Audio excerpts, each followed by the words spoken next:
e parece que Deus está dormindo. E nessa hora, tem 3 coisas que acontecem no nosso coração. A primeira é a seguinte: olha, pensar assim, meus irmãos, esse final de semana, essa liturgia, primeiro apresentou a história do livro de Jó, que é uma resposta de Deus. E voltando a alguns capítulos, o que está acontecendo é o seguinte: Jó tinha uma vida muito boa, uma vida muito abençoada, muitos filhos, tinha muito dinheiro, uma vida de paz. Só que de repente as coisas mudaram para o lado de Jó. Tudo de ruim começou a acontecer. Perdeu filho, perdeu casa, perdeu saúde. Jó foi atribulado de todas as maneiras. E então ele começou a questionar o que estava acontecendo.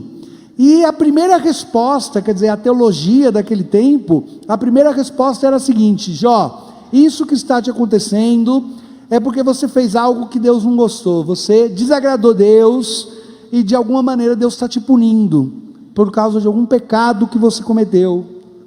E Jó fez um exame de consciência e disse assim: eu não fiz nada de errado, eu fui um homem justo, eu fui temente a Deus, eu guardei os mandamentos. Então essa resposta que estão me dando não cabe para a minha vida, porque eu estava vivendo na honestidade com Deus, eu estava vivendo na fidelidade com Deus. Oxalá nós pudéssemos falar isso também, né, gente? Se você estivesse passando por um problema e você pudesse diante do Santíssimo olhar para Ele e dizer: Senhor, eu não sei porque que eu estou passando por isso, porque eu tenho sido um homem justo, uma mulher fiel, eu tenho vivido os mandamentos e eu tenho vivido na fidelidade. Se nós pudéssemos falar isso, ainda como Jó, ficaríamos sem respostas. Mas se só da gente pensar nas nossas culpas, algumas vezes o que a gente paga é bem pouco perto do que a gente deve. Sabe aquela passagem de estava devendo 100, risca aí e põe 10? Praticamente Deus faz isso com a gente.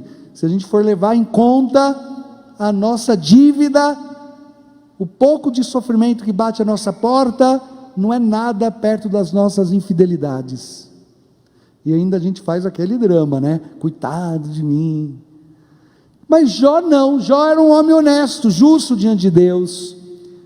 Então, depois de muito perguntar, de muito questionar, o silêncio é rompido e Deus diz para Jó: Jó, para, você está me questionando, você quer saber o que está acontecendo, você está aí todo agitado. Por acaso você se esqueceu de quem você é na história da salvação? Que você é um grão de areia diante do mundo, que você é pequeno, você não tem domínio de todas as coisas. Eu sou Deus, eu sei o que está acontecendo, e a sua vida está nas minhas mãos. Fui eu que coloquei uma batente no mar, eu que domino o mar, eu que sou o Senhor que sustenta o universo. Eu sou o teu Deus e eu sei muito bem o que está acontecendo com você. Ou você confia a sua vida a mim, ou você entende que você não tem o poder de ser Deus, que você não tem o domínio sobre sua história, que você não tem o poder de mudar os fatos. Ou você põe sua confiança em mim, ou o teu coração vai ficar aí chagado na murmuração. Naquela hora Deus responde para Jó, lembrando-se de que Ele era o Senhor de todas as coisas, e que nada passa desapercebido aos olhos de Deus. Meus irmãos, nós também cremos nisso. Esta é a nossa confiança, de que Deus é para nós um Senhor, um Pai, que cuida de nós, e que ainda que nós não estamos entendendo as tribulações que estamos passando, as coisas que estamos vivendo, as coisas não estão desordenadas, tudo não está solto e perdido. Deus é o Senhor que domina o universo, Ele é o Senhor que sabe todas as coisas. Eu digo para vocês, meus irmãos, que essas palavras de Deus para Jó, usando o mar que deveria se acalmar, dizendo que Ele acalma o mar, que Ele domina as tempestades, é porque para eles o mar era uma força incontrolável para os homens. Para todos no Antigo Testamento é claro que só Deus tem poder sobre as águas, porque o Espírito de Deus é que divide as águas da terra no livro de Gênesis, e o Espírito de Deus é que põe ordem sobre o caos do mar. Só Deus tem poder sobre as águas, e por isso é uma profissão de fé dos discípulos verem Jesus caminhar sobre as águas, hoje no Evangelho, acalmar a tempestade. Quem é esse que manda até o mar se acalmar e manda os ventos pararem? Quem tem poder sobre a criação? Só Deus tem poder. É um ato de fé. Jesus é Deus. É um ato de fé. E todas as vezes que o Evangelho, eu sempre digo isso a vocês como uma chave de leitura, quando o Evangelho fala de mar e de barca, está falando do mundo, está falando da barca da igreja, está falando sobre nós, como a igreja nos ajuda a atravessar a história e o mundo. Jesus entra na barca para ir ao outro lado, e lá está Jesus dormindo. Acho tão elegante dizer que Jesus dormiu num travesseiro, né? E os discípulos estão com as águas, com os tormentos da tempestade, e o tormento era tão grande, que estava até entrando água no barco. Vocês estão entendendo? Não era um probleminha pequeno, não era um probleminha qualquer, não é um ventinho que está dando, estava entrando até água na barca, a barca já estava ficando cheia de água, quer dizer, a tempestade era daquelas pesadas. Essa tempestade representa a história. Nós estamos vivendo um momento na história da humanidade de tribulações, conflitos, guerras, brigas, ideologias, confusão, ser humano, está uma confusão só, não está? Tem uma confusão no mundo, tem uma confusão na política, na economia, confusão na igreja, é bispo que não é padre, que não se entende com padre, com bispo que não entende com bispo, é uma confusão, é confusão nas famílias, é confusão de casamento, as coisas não estão confusas? Vocês estão vivos? As coisas não estão confusas? Nós estamos passando por uma tribulação, gente, e todo lugar que vai, a tribulação está grande. Se você pegar toda a família, tem alguém doente, tem alguém atrapalhado, tem alguém querendo se matar, não é? Todo lugar, parece que a confusão está grande. Então o primeiro sinal desse evangelho é esse mar agitado que atormenta a barca. A segunda situação desse evangelho é Jesus dormindo no travesseirinho, enquanto tudo isso está acontecendo, que parece que Deus está calado, que está tudo pegando fogo, e nosso coração pergunta: e Deus? E por fim, a profissão de fé dos apóstolos: quem é esse? Vocês não têm fé? Jesus falou: vocês não têm fé? Vocês estão tudo agitados, vocês não têm fé não? Primeiramente, gostaria de falar sobre essa tempestade que nós atravessamos na vida. Nós não conseguimos dominar e entender a história dos homens, mas nós precisamos enfrentar a nossa história. Nós não podemos mudar o mundo inteiro, a vida está acontecendo, gente. Ou você vai levantar essa cabeça, estufar o peito de cara limpa, enfrentar a vida, ou vai ficar aí chorando: ai, porque eu tenho que limpar a minha casa. Você quer o quê? Que eu vá lá limpar a sua casa? Você que sujou. Reage, cuida desses filhos, enfrenta esse trabalho, paga essas dívidas. Ah, mas eu estou devendo muito. Paga uma de cada vez e para de fazer conta. Você tem que enfrentar a vida. Não adianta ficar fugindo da vida.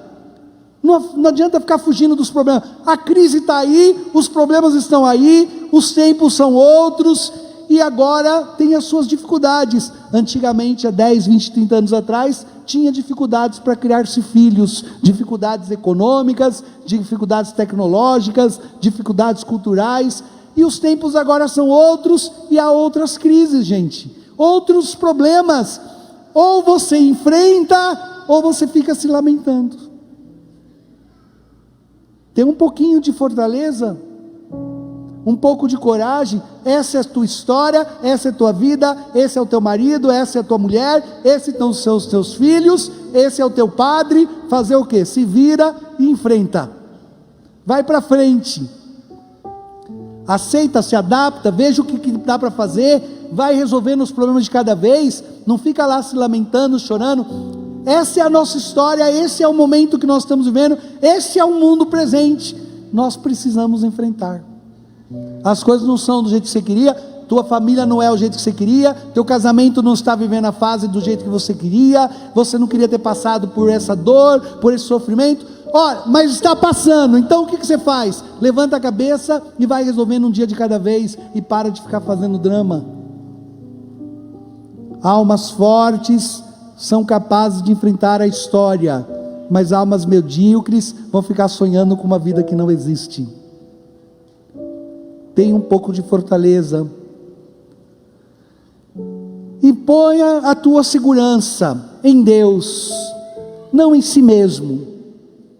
Não seja soberbo ao enfrentar a história da sua vida, mas saiba que dentro do barco da tua vida há aquele que é capaz de acalmar as tempestades.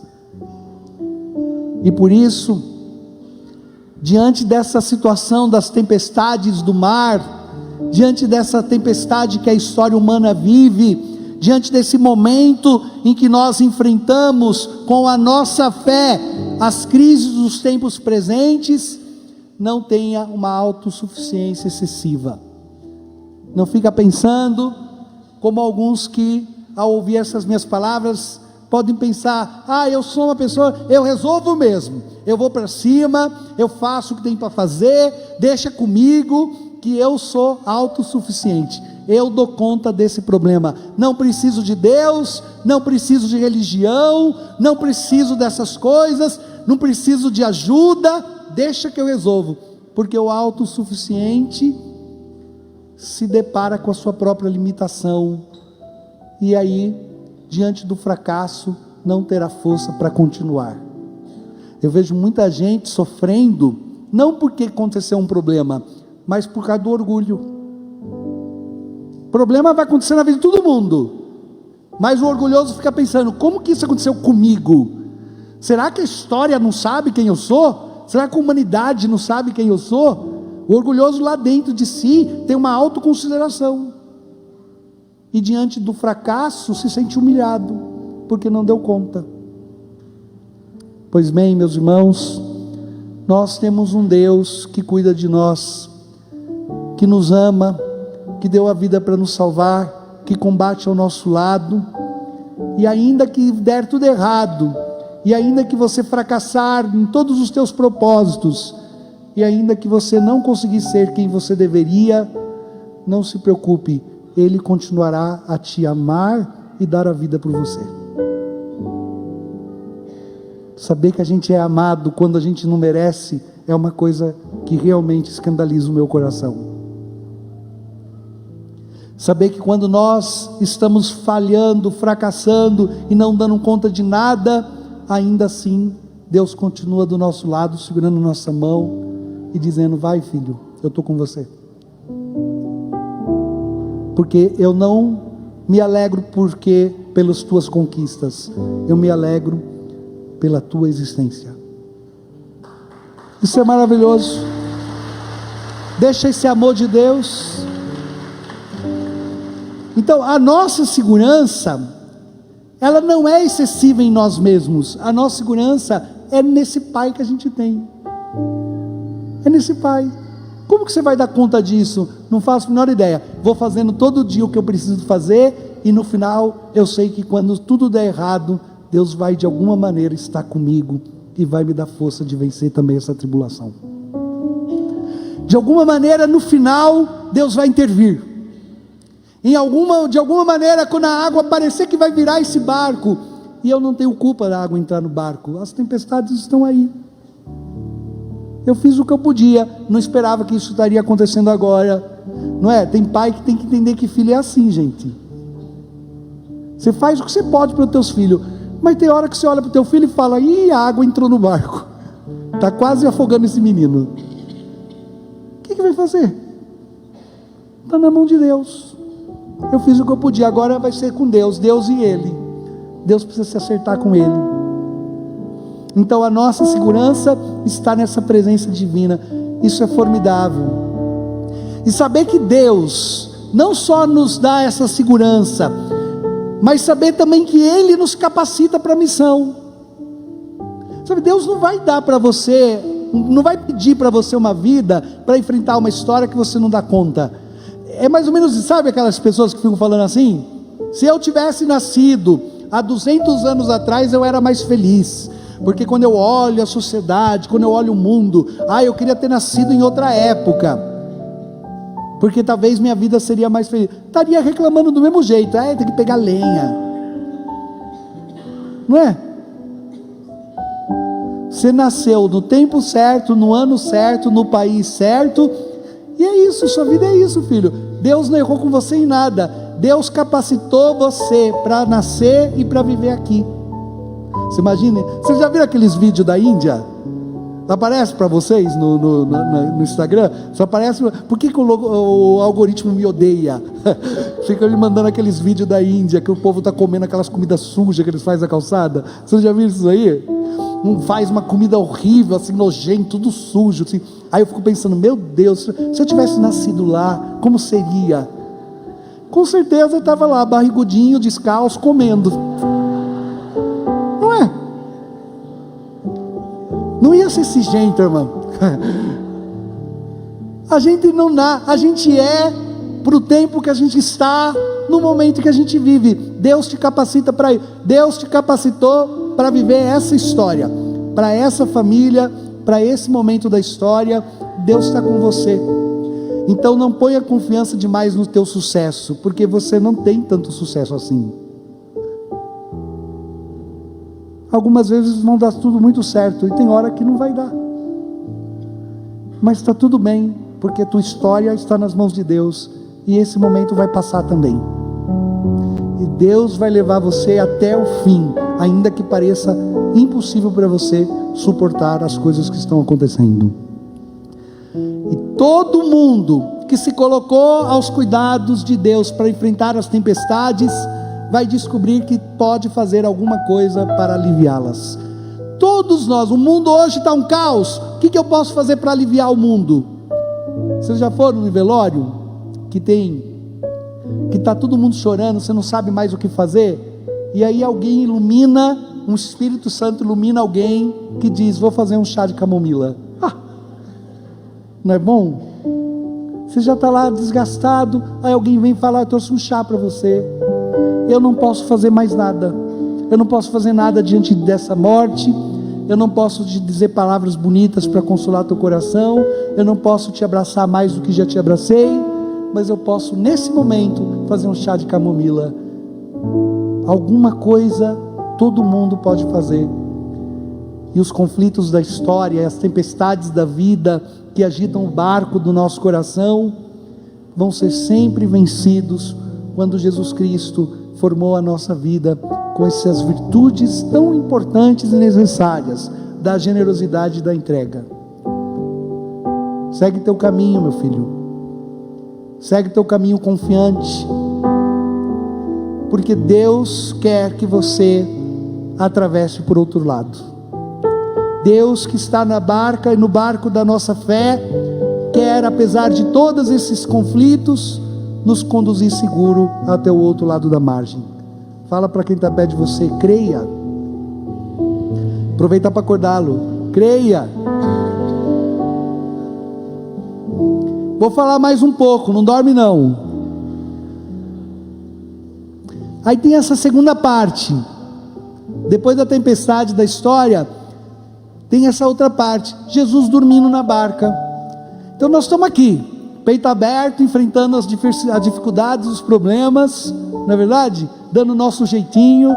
Hoje de manhã eu até falava, sabe quando nos faz tempestade, que você está de guarda-chuva? A gente algumas vezes na vida é assim, né? Tá aquela tempestade, você com o guarda-chuva assim, ó, de repente bate um vento, o guarda-chuva vira ao contrário. Já aconteceu com vocês? O guarda-chuva vira ao contrário, você não consegue desvirar o guarda-chuva.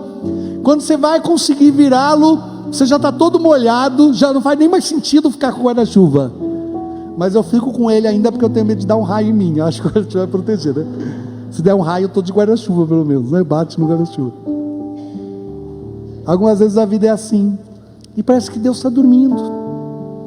E nessa hora, tem 3 coisas que acontecem no nosso coração. A primeira é a seguinte: pensar assim, por que Deus não está fazendo nada?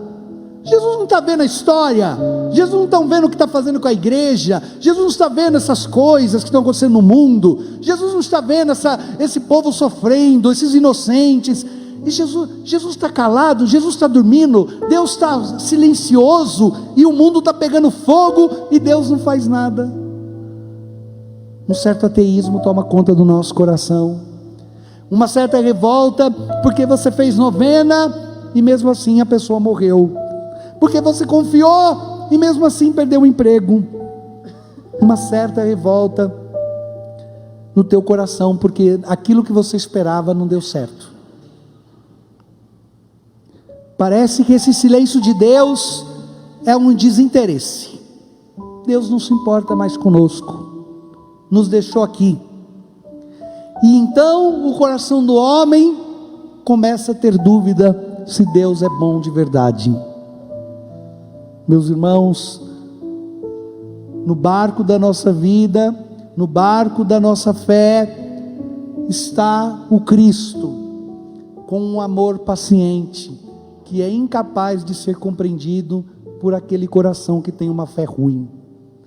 Paciência boa em fé ruim não dá em nada. Deus tem um amor paciente, Ele está tecendo a sua vida, Ele está construindo uma história, e que daqui a algum tempo você vai olhar para trás e vai pensar: apesar de tudo o que aconteceu, se não tivesse passado por aquilo, talvez hoje eu não estaria aqui. Obrigado, Senhor. Se eu tivesse realmente casado com aquela primeira namorada, agora eu já estava doido, que essa só me deixa meio doido. Se eu tivesse feito aquilo, Senhor, na minha infância, se aquele rapaz tivesse ficado na minha vida, se aquela situação não tivesse se vivido, aquela situação, hoje eu não seria a pessoa que eu sou. Quando a gente pensa que Deus está na história da nossa vida, nós vamos ver na harmonia e a perfeição com que Deus vai escrever na nossa história, gente. Nós não compreendemos no primeiro momento, porque como Jó, nós queremos ter o domínio da história, mas quando nós olhamos de longe, quando nós olhamos para trás, quando nós olhamos o conjunto, nós vemos uma harmonia, uma perfeição, nós vemos uma força extraordinária, que conduziu a história da nossa vida, até o momento em que todos estaremos juntos, sentados no banquete do Cordeiro. Mas você não está entendendo tudo, porque você não é Deus. Você não está vendo o conjunto, porque você só é uma parte. Mas confia no teu Pai, porque Ele que é o Senhor, que põe a harmonia e que constrói a história. Não pense que Ele está em silêncio, escondido e esquecendo de você. Pelo contrário, esse Pai trabalha dia e noite, Ele é ativo, é um Deus trabalhador, é um Deus que não se esqueceu de nós, não se esqueceu da tua história. Ele está fazendo com que tudo aconteça, e no tempo certo você verá o quanto Ele lhe amou e lhe cercou de bondade, porque nós cremos que no barco da vida está Jesus, e que tudo concorre para o bem dos que amam a Deus, porque nós sabemos, com amor paciente, esta presença silenciosa será rompida no momento em que parecer não haver mais esperança, e Jesus falará: cala-te. Todo esse problema que parecia sem fim terminará. Crê, igreja, ter confiança, tira o teu coração do desespero e não deixa o medo tomar conta da tua casa, mas todos os dias faça o que deves, ame a Deus, seja santo, e no final você verá que o triunfo dessa história e da história da humanidade já foi conquistado por Cristo na cruz. Se você entendeu essa pregação, pode aplaudir esse Deus maravilhoso.